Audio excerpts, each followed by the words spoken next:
I've been testing Nikon's new 24 to 120 f4S lens, and I really love it. Today I'm going to share my impressions and my test results with this lens, compare it to the 24 to 70 f4 that I've been using for years, and also show you a simple way to test your own lenses and determine what apertures are the sharpest, where they perform at their best, using tools that I know you have around your own home.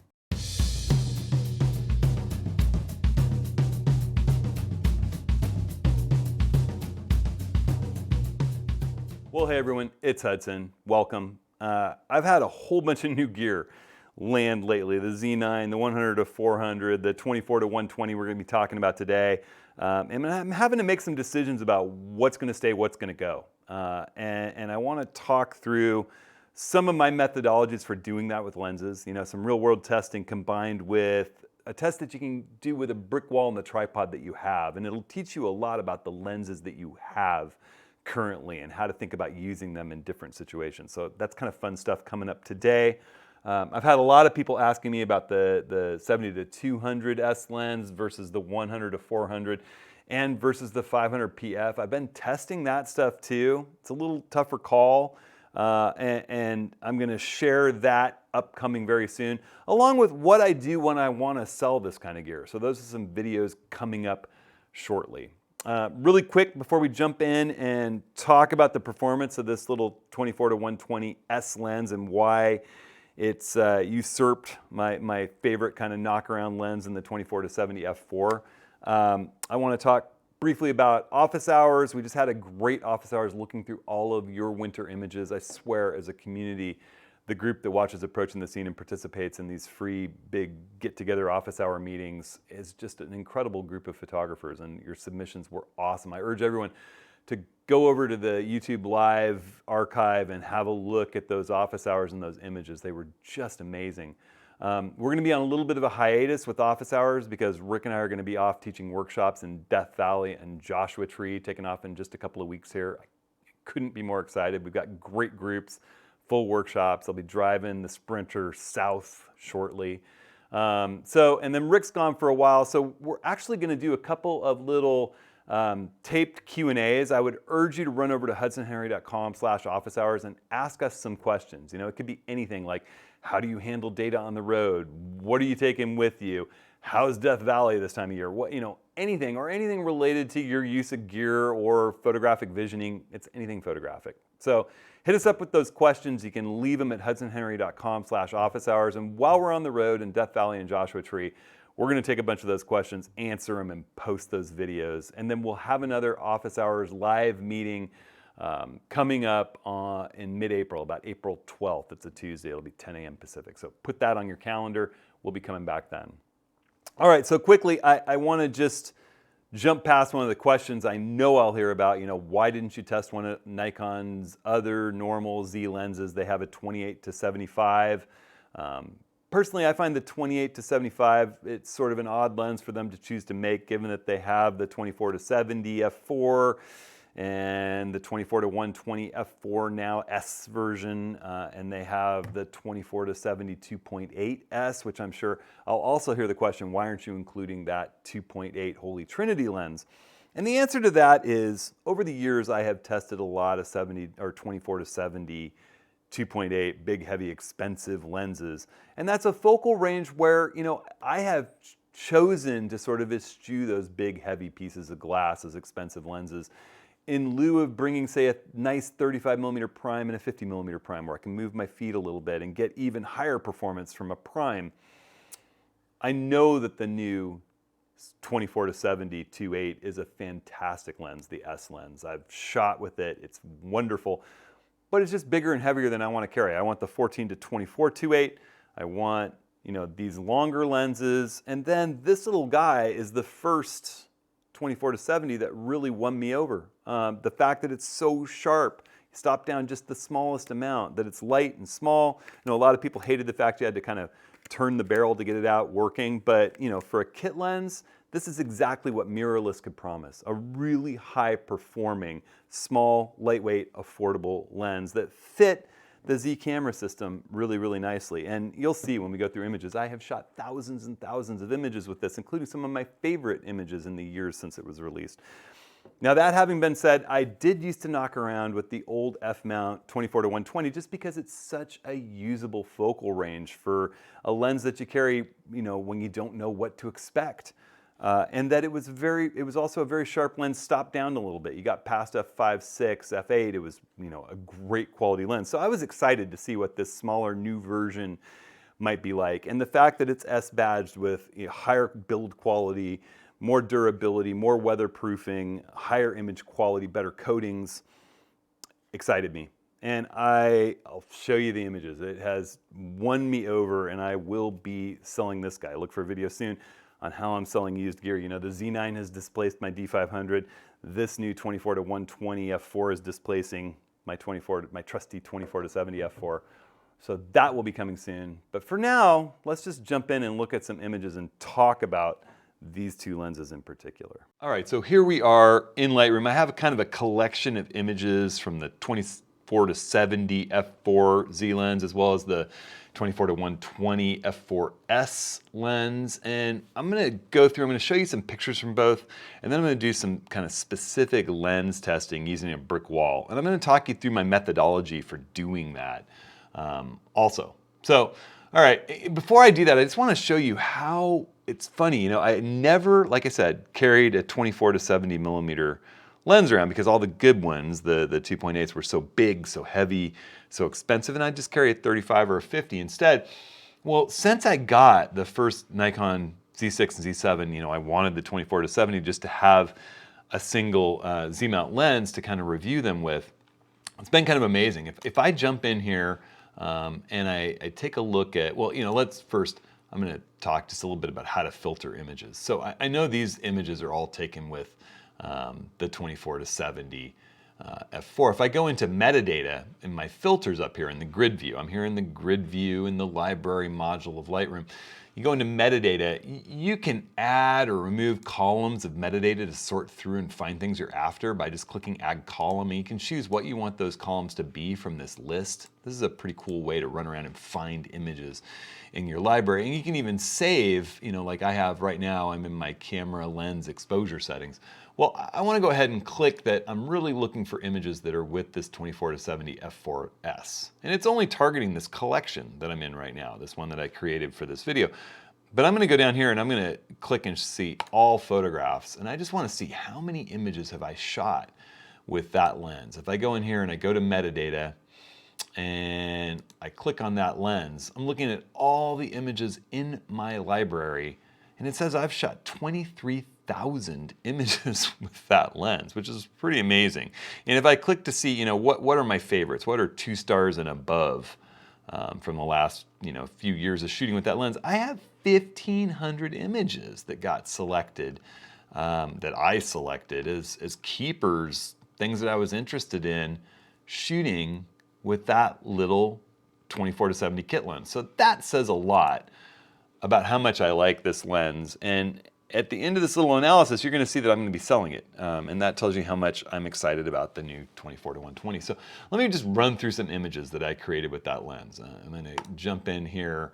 And this is really the first image I shot with the Z6 and the 24 to 70. And it was at 22,800 ISO, and I was just like, oh wow, I have a new high ISO King camera, and that lens is sharp in the middle.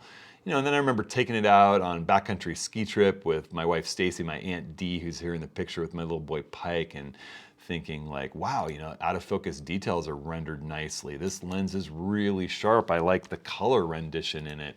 Wow, I was just impressed. Taking some portraits of my wife Stacy.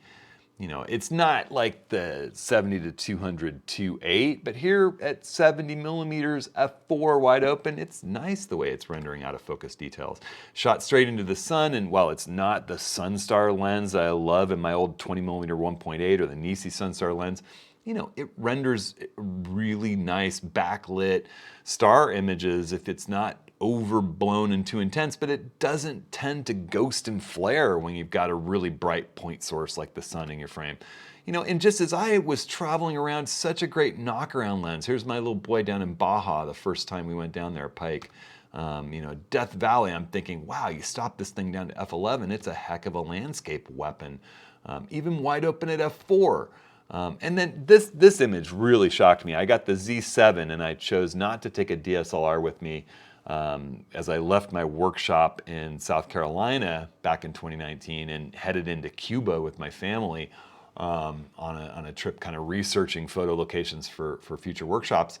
And we were out shooting the Ravenel Bridge in Charleston. And this is, at f5.6, not stopped down a ton on the Z7's 46 megapixel sensor.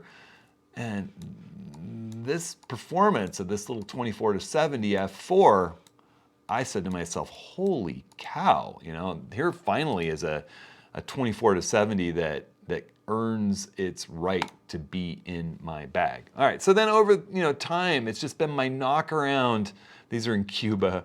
Lens out at Thor's Well on the coast with the workshop. Just the sharpness and the way that it renders out of focus details, I love it. Running out into situations, I was in need of thigh deep water shooting this in this amazing event at Second Beach in Olympic National Park. No problem with the sharpness of this lens, stop down a bit, edge to edge. I've been very, very impressed with it. It's a lens I take out on workshops frequently. This is an Olympic National Parks workshop, Yosemite workshop in the Canyon region. Here's Rick. It's the lens that just kind of lives on my camera till I need to throw something else on there.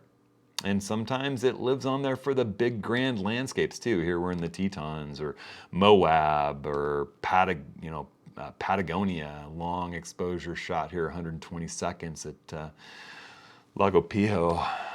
My good friend Ken there, Bob in the background. It doesn't throw the most beautiful Sunstar, but it doesn't ghost and flare and throw tons of little artifacts. Sure, there's a little bit of ghosting going on with this much of a hot direct sun, but it's not bad. And again, I don't hesitate to use it in grand scenes when it's the right focal length. Or, this case, I was traveling in, a long distance with everything on my back, and I knew that it was the focal length I wanted. I've been to this spectacular waterfall before, and I knew exactly the scene I wanted. So, I knew it was going to be somewhere between 35 and 50 millimeters, and this lens is the only one I brought with me. Panoramas. Here's a panorama in Joshua Tree where Rick and I will soon be back teaching a workshop in just a few weeks. One of my favorite places, so surreal. A great lens, a great, great lens. I up in a helicopter, open door helicopter trip with my workshop in Kauai. Sharp, fun, wonderful color rendition. Just a great lens to have when you notice a moment. These are people I wasn't with, but it was just such a special moment in Hanalei Bay there. In rough conditions, I'd rather have something happen to this lens than one of my more expensive ones. And some of my favorite images, here's another one where I was laying at the edge of the surf zone, pretty close. I'm at 54 millimeters, and this monk seal was sleeping, and the tide was coming in, and I knew eventually a wave was going to hit it. And I waited about 5 minutes for this shot, and this little lens nailed it. Night scenes, long exposures, right into backlight. Yeah, I've had a great time with this lens. Macro stuff. It has a real close focus distance too. So you can see, it's been a lens that I frequently have at my side. Here's a pano from a beautiful evening on last fall's workshop in Moab. And then comes this new one, which is a focal length that I love. This is my new 24-120. I haven't shot with it nearly as much. The only trip I've taken it on is to Baja, but it's going with me in a couple of weeks here to Death Valley and Joshua Tree, and it's earned that right. Once again, this is with my friends Jasmine and Miguel down in Baja. Here's my little girl Pepper, f4, 120 millimeters, lets me get even a little more close up. And once again, it doesn't have the bokeh and the tremendous soft, buttery out of focus details of my 105 1.4 or my 70 to 200 2.8, but man, it's sharp where it needs to be, and the out of focus details are not ugly. They're beautiful. I love the way that the focus falls off. Here's my friends John and Donnie in Mexico grabbing drinks after a day of kiting. Jasmine and Miguel close up with the wall right behind them, soft, nice, out of focus. Again, f5.6, really nice rendering on this kind of like flat, sunny day with the sun coming through the clouds in Baja. and beautiful, sharp, landscape capable. I love the color rendition, the way that it works. It's clearly sharp enough, and it's got does a good job shooting into backlight. Here's at 120, zoomed in. That sun had cool rays, backed out a bit to 54, no ghosting, no flare, very bright point source in the frame. So cool stuff. All right, so you can see I'm just as pleased, and I love the fact that it goes from 24 all the way to 120, and it gets that S badge, which means better build quality, better weather sealing, and it's not too long to drop vertical in the bag or stick into this slot with my Z7 II that would normally fit, just a longer lens. Instead, I get the camera and the lens both in there. It's a nice compact size, really feels good in the hand. I'm excited about it, and I love the old F-mount 24 to 120, although I think you had to stop it down to get performance anywhere close to what this lens will yield. So I'm going to do something kind of fun here. I have shots from both of these cameras up against a brick wall at the Catholic church just up the street from my house, and Rick and I were out shooting. I think the key to doing this is setting up your tripod right in front of that brick wall, and use a little bit wider lens or normal lens to kind of get it so that you use the level in camera, the level view in camera, to get a green line that you're not tilted up or down, tilted left or right. Get nice and level with your camera, and not tilted either. Level left, right, level up, down. You can use that heads-up display live view of your camera to get perfectly level, and then set yourself up so that you're not at some weird oblique angle to the wall. And using a little bit wider lens, you'll see distortion where the bricks at one end of the brick wall look wider than the bricks at another. So you want to get set up so that you're pretty darn square to that wall. And then you're going to photograph the texture of the brick wall at different apertures and at different focal lengths. So here we have the first group of images are with the 24 to 70, and I shot it at 24 millimeters, 50 millimeters, and 70 millimeters, wide open at f4, at f8, and at f11, landscape type apertures, maximum performance apertures. Now it's interesting, these Z lenses, the center sharpness is often near its sharpest wide open and in the wider open apertures, but they do tend to get sharper towards the edges stop down. And I use the Z7 II because we don't have Adobe's final built profiles for the Z9 yet, and also I calibrated both of these lenses using Riken's Focal software on the Z7 II before I did this, just to get make sure that the cameras are autofocusing them accurately. And I used the same tripod position, and I used autofocus, the pinpoint AFS on both cameras, center focus point. So we tried to keep everything really, really the same. And the 24 to 120, I did all the same images and included 122. So we've got 24, 50, 70, and 120. All right, so let's have a look here at f4, 24 millimeters with the old 24 to 70 f4. Zoom in, pretty sharp, wide open in the center. These bricks in this wall are really nice because they're kind of an aggregate with little bits of stone. And then, using this navigator up here in Lightroom, I can scroll down. You can see there's some vignetting and there's some fall off. It's still pretty sharp. I don't know if you've ever looked at 46 megapixel images from lenses down in the corner, but they do fall off as they move toward the corner, even the very best of lenses. And I'm sure I'll hear a chorus of people saying, why aren't you including the 24 to 70 f2.8? Well, once again, as I said, I'm just not a fan of carrying a big, heavy, expensive lens in that mid-range. I'd rather spend that weight and money on the 14 to 24 or in the 70 to 200 or the 100 to 400, and maybe carry a 50 millimeter prime when I really need high quality in that mid-range. But up until this 24 to 70 f4, none of them earned a right to get in my bag. We stop down to f8, you'll see it improves a little bit. It's still, more at the edges, still sharp in the middle. And we can just drag this box around to have a look. It's going to be just a bit sharper yet at f11, not necessarily in the middle, but down in that edge. You can see it's sharpening up a touch. Still not perfect. We're talking about an f4 zoom, but we're also talking about zooming into a 46 megapixel file to a one-to-one view of it. It's a pretty sharp image. All right, so let's look at our 24 to 120. This is the 24 to 120 f4, and I'm going to zoom in.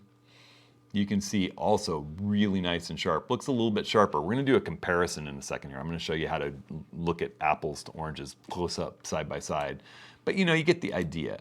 You come down here, it's also losing some sharpness far out, no more than the other, but let's compare the two. All right, so here we go.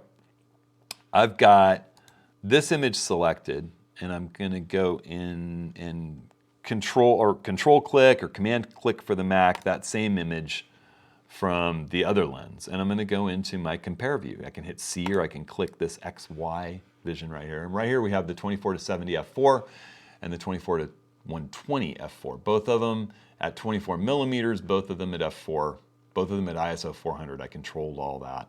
All right, zoom in. It looks to me as if the 24 to 120 is out resolving the 24 to 70. Just is. If I move down to the corner and have a look, still out resolving it. It's just sharper. They're both, you know, neither one's perfectly sharp, but there's more detail and more sharpness in the new lens. That's what we're looking for. You know, if we jump to the f11 image for both of them, I'm gonna just control click, there we go. So we're still at 24 to 70 and 24 to 120. We're about at f11 now on both of those. Let's go back to the middle view. They're getting more equal. Pretty hard to tell one from the other when you stop down that far. Let's have a look at the corners. The new lens is getting sharper in the corners though as you stop it down. It just is. There's much more resolution and detail down here. This definitely is performing better. So there you have it at 24 millimeters. You know, you can go through, you'll find the same thing. Well, I'll show you. Let's just go through 50 really quick. We'll click here on the 50 millimeter image at f4 and the 50 millimeter image at f4. Zoom back out. So here we are, 24 to 120, 24 to 70, all sort of the same. We're at f4. Let's have a look. Really similar sharpness in the middle. Really similar sharpness in the middle. Can't really contrast those too much. Come down into the corners. The 120 is just still a hair sharper. You take a look at the detail in here versus the detail in here, you're getting more resolution and detail out in the edges. It's just doing better out at the far edges. And you're gonna find that across the board is what I've found with these lenses. So we'll jump back out. Not that either performs badly, but you get so much more versatility with a 120. And again, that weather sealing and everything that comes along with the S badge is really nice on the new lens. So let's just look one more time. Let's look at f11 with the two, see how that goes. Yeah, both are doing really well at f11 in the center. It's tough to make a call. You know, I think I like the detail and rendition in the new lens just a little better, but it's a close call. Let's zoom in and we'll just move our little box down into the corner here.